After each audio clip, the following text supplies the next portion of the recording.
So ఈ రోజు కాకినాడ దంటు కళాక్షేత్రంలో కన్నీటికి విలువ ఎంత అనేటటువంటి నాటకం అయితే వేశారు. ఈ నాటకంలో ప్రత్యేకత ఏంటంటే మొత్తం ఈ నాటకం వేసినటువంటి వాళ్ళందరూ కూడా ఆడవాళ్లే.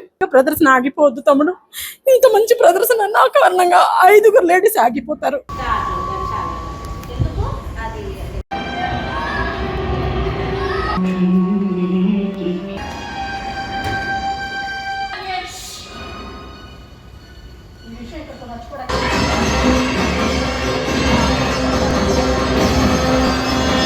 సో ఈరోజు కాకినాడ దంటు కళాక్షేత్రంలో కన్నీటికి విలువ ఎంత అనేటటువంటి నాటకం అయితే వేశారు. సో దాంట్లో ఉన్నటువంటి పాత్రధారులు వీరంతా. ఈ నాటకంలో ప్రత్యేకత ఏంటంటే మొత్తం ఈ నాటకం వేసినటువంటి వాళ్ళందరూ కూడా ఆడవాళ్లే. కేవలం ఆడవారి పాత్రలతోటి ఈ నాటకాన్ని అయితే రచించారు. దానికి సంబంధించి వినయ్ డైరెక్టర్ ఉన్నారు, బట్ కాసేపట్లో ఆయన కూడా జాయిన్ అవుతారు. దాంట్లో మెయిన్ పాత్ర డాక్టర్ గారి యొక్క పాత్ర అయితే ఈవిడ వేశారు. వీడి పేరు జ్యోతి గారు. అలాగే మిగతా ఈవిడ కోడలు, అత్త, అలాగే ఒక ధనవంతరాలు శ్రీమంతరాలు పాత్ర, వారికి సంబంధించినటువంటి అమ్మాయి, ప్లస్ ఆవిడ ఆ హాస్పిటల్ నర్స్గా అయితే ఆవిడైతే యాక్ట్ చేశారు. కాదు ఇందులో ప్రత్యేకంగా చెప్పుకోవాల్సినటువంటి వాళ్ళు ప్రధానంగా ఒక 4 ఉన్నారు. అందులో ఇంకొక 2 ప్రధానంగా చెప్పాలి. అన్నట్టు మెయిన్ లీడ్లో ఉన్నటువంటి డాక్టర్ గారు ఈవిడ. అమ్మ, యాక్చువల్గా మీ యాక్టింగ్ అయితే నేను చూశాను, బట్ అంటే టీవీ సీరియల్స్లో చూస్తుంటాం జాగ్రత్తగా ఏంటంటే ఆ కన్నింగ్ ఎక్స్ప్రెషన్స్ అవన్నీ కూడా జూమ్ వేసి చూపిస్తుంటారు. జూమ్ అవసరం లేకుండానే మీది మాకు వెనకలో ఉన్నట్టు మాకు కూడా బాగా కనిపించింది.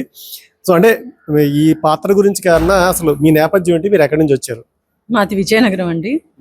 నేను చాన్నాళ్ళుగా ఆర్టిస్ట్గా చేస్తున్నాను. దగ్గర ఒక 30 years అవుతుంది ఇండస్ట్రీకి వచ్చి. అన్ని క్యారెక్టర్స్ చేశాను. ఇది ఒక స్పెషల్ క్యారెక్టర్ అని చెప్పుకోవాలి. కన్నింగ్ క్యారెక్టర్స్ చాలా చేశాను. ఇది కూడా డాక్టర్ వేషంలో కన్నింగ్ వేషం చేయడం అంటే కొంచెం కష్టమే. ఎందుకంటే అది అవతల వాళ్ళని అవమానపరుస్తున్నామేమో అని అనిపిస్తుంది. అందరూ అలా ఉన్నారని కాదు, ఎక్కడో అలా ఉంటారేమో అని.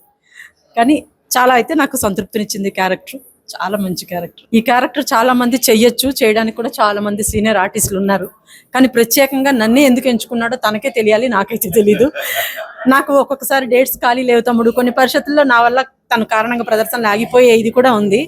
నేనైతే తనకు చాలాసార్లు చెప్పాను, నా కారణంగా ప్రదర్శన ఆగిపోవద్దు తమ్ముడు, ఇంత మంచి ప్రదర్శన నా కారణంగా 5 లేడీస్ ఆగిపోతారు. అంత మంచి ప్రదర్శన ఆగిపోకూడదు. వేరే ఆర్టిస్ట్ని ఎవరినైనా పెట్టి చెయ్యి నువ్వు, కానీ ప్రదర్శన మాత్రం ఆపొద్దు అని చెప్పాను. కానీ తను మాత్రం నా మీద ఉన్న కాన్ఫిడెంటో ఏంటో నాకైతే తెలియదు, కానీ నువ్వు ఉంటేనే ఆ నాటికి నేను ఆడతాను అక్క, వేరే ఇంకెవరిని పెట్టను అని నా సొంత తమ్ముడు కంటే ఎక్కువగా ఎప్పుడు నోరారా తమ్ముడు అనే పిలుస్తుంటాను, నోరారా అక్క అని పిలుస్తాడు. ప్రదర్శన ఆగిపోయినా పర్వాలేదు, అది ఎంత మంచి పరిషత్ అయినా కానీ నువ్వు లేకుండా మాత్రం ఆడను అని ప్రదర్శనలు చాలా వదిలేసుకున్నాడు.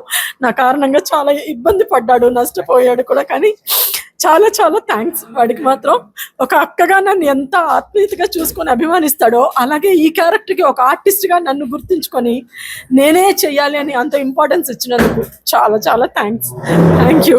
పార్వతి అనేటటువంటి ఒక క్యారెక్టర్ అంటే మనం సాధారణంగా చూస్తుంటాము, పల్లెల్లో ఉంటుంటారు. వాళ్ళకి ఏంటంటే సరైనటువంటి నాలెడ్జ్ సరిగ్గా ఉండదు. బట్ అలాంటి వాళ్ళు ఆసుపత్రికి వస్తే ఎలా మోసపోతారు అనేటటువంటి ఒక పాత్రలో, అంటే అత్తగారు కోడలు తీసుకొస్తారు, ఆ పాత్రలో అయితే నిజంగా ఆవిడ నటించలేదు, జీవించారని చెప్పొచ్చు. అన్న, మీరు ఎక్కడి నుంచి వచ్చారు, మీ నేపథ్యం ఏంటి? మాది అనకాపల్లి జిల్లా వెంకన్నపాలెం అండి, చౌడూరు మండలం. నా పేరు జగదీశ్వరి. ఈ రంగస్థల అనుభవం 45 సంవత్సరాల అనుభవం అండి. చాలా క్యారెక్టర్ చేశాను. 1 time నంది అవార్డు కూడా తీసుకున్నాను. అంటే సడన్గా క్యారెక్టర్ చేయమన్నారు. ఫస్ట్ చేయగలనా లేదా అనేది కొంచెం క్యారెక్టర్ చేశాక చాలా సంతృప్తినిచ్చిందండి. మంచి క్యారెక్టర్ నా కోసమే రాశారేమో అన్న ఫీల్ ఎక్కువ కలిగింది. తర్వాత దట్టు నాకన్నా చిన్నవాడైన డైరెక్టర్ గారు క్యారెక్టర్ని ఎలా మలచాలో అలా మలిచాడు. నేను ఇలా చేయటానికి కావాలంటే డైలాగు రాసిన రచయిత గారు అయితేనే, డైరెక్టర్ గారు అయితేనే, ఇదంతా వాళ్ళదేనండి, నాదేం లేదు. మాది కాకినాడేనండి, శ్రావణి అండి నా పేరు. అంటే ఇది ఫస్ట్ టైమే, ఇంతకు ముందు మీరు ఏమైనా చేశారు? లేదండి, ఇదే ఫస్ట్ టైం అండి. ఇంట్రెస్ట్ తో వచ్చాము అంతే అండి. అంటే మీరేంటి ఏమైనా చదివారా, లేకపోతే హౌస్ వైఫ్? జాబ్ చేస్తున్నానండి, కార్ షోరూమ్ లో చేస్తున్నాను ఎగ్జిక్యూటివ్ గా. రంగస్థలం మీద ఇంట్రెస్ట్ తో వచ్చాను అనమాట అండి. ఫస్ట్ టైం అయినా కూడా మీరు కూడా చాలా బాగా యాక్ట్ చేశారు. ఎందుకంటే ఇంతమంది సీనియర్ నటుల మధ్యలో చేయడం అంటే సామాన్యమైన విషయం కాదు. బట్ ఏదో ఆర్టిస్ట్గా నేను కూడా చాలా సినిమాల్లో యాక్ట్ చేశాను, కానీ బట్ స్టేజ్ మీద యాక్ట్ చేయడం అనేటటువంటి చాలా కష్టమైనటువంటి విషయము. సో నెక్స్ట్ మీరు శ్రీమంతురాలుగా యాక్ట్ చేశారు. మీరు ఎక్కడి నుంచి అమ్మా, మీ పేరు? మాది విశాఖపట్నం అండి, వైజాగ్ నుంచి వచ్చాను. వినయ్ బాబు చిన్నోడైనా కూడా నిజంగా గ్రేట్ అండి. అందులో ఈ నాటికలు అందరూ ఆడవాళ్ళని తీసుకోవడం అంటే మా సహజంగా చాలా కష్టం. అలాంటిది తను ఎన్ని పరీక్షలు చేశాడు, ఇంతమంది లేడీస్ని తీసుకొని ప్రతి పరిషత్కి వెళ్తుంటే తెలుస్తూ ఉంటుంది. అంటే ట్రైన్స్ దొరకవు, అందరినీ గ్యాదర్ చేయటం, ఇంతమందిని తీసుకొని ఆ నాటికి చేశారంటే నిజంగా హ్యాట్స్ ఆఫ్ అండి అబ్బాయికి. వాళ్ళ నాన్నగారు కూడా మొహమ్మద్ గారు, సార్తో నేను కొన్ని నాటకాలు చేశాను. అలాగే ఈ పాత్ర నాకు ఇచ్చినందుకు, అంటే నాకు ఈ అవకాశం ఇచ్చినందుకు దానికి ధన్యవాదాలు తెలియజేసుకుంటున్నాను. సో మౌనికా రెడ్డి ఈవిడ ఏంటంటే, నేను యాక్చువల్ ఇన్స్టాగ్రామ్లో ఈవిడ యొక్క రీల్స్ని ఫాలో అయ్యేవాడిని. బట్ ఈవిడలో ఎంత ఆర్టిస్ట్ ఉందనే విషయం నాకు అయితే ఫస్ట్ టైం అయితే తెలిసింది. మీ గురించి నాకు తెలుసు కదా, మా ప్రేక్షకులకు ఒకసారి చెప్పండి. నా పేరు మౌనిక, మాది కాకినాడ. అండ్ నాటకాలు అంటే నిజంగా నాకైతే అసలు ఏమీ తెలీదు. బట్ డాన్స్ పర్ఫార్మెన్స్కి వెళ్తే వినయ్ సార్ నన్ను చూసి అడిగారు. సో అమ్మ వాళ్ళని అడిగితే అమ్మ వాళ్ళ ఫాదర్ వాళ్ళు కూడా దానికి సంబంధించిన వాళ్ళు కాబట్టి చేయమన్నారు. బట్ మా అందరిని భరిస్తూ వినయ్ సార్ చాలా చక్కగా మాలో ఉన్న టాలెంట్ అయితే బయటకు తీశారు.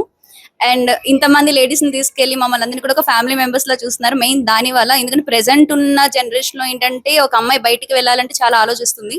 బట్ మాకు అటువంటిది 0.1% కూడా భయం లేదు.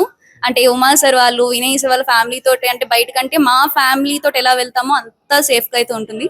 సో మాలో ఉన్న టాలెంట్ ని బయటికి లాగి ఇంత వాళ్ళని చేసింది అయితే సార్ వాళ్ళు. అంటే ఈ టాలెంట్ ఎక్కడ దాకా రావడానికి ఏమన్నా ముందు ప్రాక్టీస్ ఏమైనా చేశారు? ముందు చేసాం రిహార్సల్ అయితే 2 months చేసాము. బట్ అంటే చాలా వరకు మాలో ఉన్నదంతా అసలు మేము చేయగలమా లేదా అని ఆలోచిస్తున్నాం. మెయిన్ ఏంటంటే ఇంతమంది మీ కలిపి ఒక దగ్గర బయటికి వెళ్ళాలంటే చాలా ఆలోచిస్తూ ఉంటాం. బట్ మా అందరికి అసలు ఇప్పుడైతే భయమే లేదు. సో సార్ ఫోన్ చేసి అమ్మ ఇక్కడ ఇది ఉంది అంటే మేము వెంటనే. ఇంకోటి, మీరు రీల్స్ చేసేటప్పుడు ఆల్రెడీ డైలాగు సాంగ్ అంతా ఫిక్స్డ్ గా ఉంటుంది. బట్ ఇక్కడ అలా కుదరదు. ఆ టైమింగ్ లేకపోతే ఇంకోటి మీ ఓన్ టైమింగ్ తో, మీ ఒరిజినల్ టైమింగ్ తో చేయాలి. దానికి దీనికి ఏమైనా డిఫరెన్స్ అని కనిపించిందా మీకు? చాలా డిఫరెన్స్ ఉంది సార్. ఎందుకంటే రీల్స్ అయితే ఓన్లీ లిప్ సింక్, ఒకవేళ డైలాగ్ మర్చిపోయినా సరే ఏదో ఒకటి బ్లా బ్లా అని చెప్పేసి అనేస్తే అయిపోతుంది. ఇక్కడ ఏంటంటే పర్టికులర్ గా expression, dialogue and body moment and stage fear ఉండకూడదు. నెక్స్ట్ అదే రీల్స్ వాటిలోని ఒకవేళ కెమెరా ముందు అయితే మనం టేక్స్ తీసుకోవచ్చు, ఇక్కడ టేక్స్ ఉండదు. ఒక్క చిన్న మిస్టేక్ చేసినా సరే మొత్తం టీం అంతా కూడా బ్యాడ్ అవుతుంది, ఆ టీం అందరూ కూడా ఎఫెక్ట్ అవుతుంది. సో మా అందరినీ చాలా వరకు పాలిష్ చేసి ఈ రేంజ్ కంటే ఇక్కడ వరకు తీసుకొచ్చారు అయితే సార్ వాళ్ళు. సో ముఖ్యంగా ఈ నాటకంలో ప్రధానంగా చెప్పుకోవాల్సినటువంటి పాత్ర అంటే పిల్లర్ అనాలి ఈ యొక్క నాటికి. ఈవిడ పేరు సౌమ్య.